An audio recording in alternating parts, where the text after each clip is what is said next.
رأس الدفاع من جديد. قدم أحد المدافعين في اللحظة الأخيرة في الكرة الثانية يخرجها سعادي صعبة. يا سلام،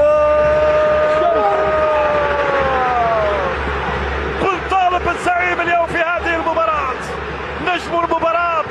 بن طالب استغل الفرصة كما ينبغي أن تكون ويسجل الهدف الثاني لمصلحة شبيبة الثورة في الدقيقة 39.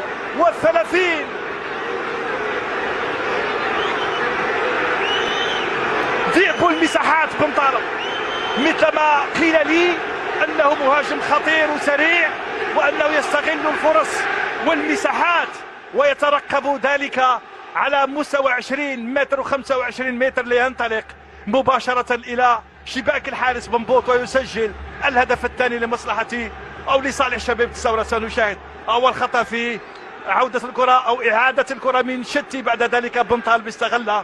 نعم، شتي ارتكب الخطأ واستغل ذلك، من هنا بدأت العملية.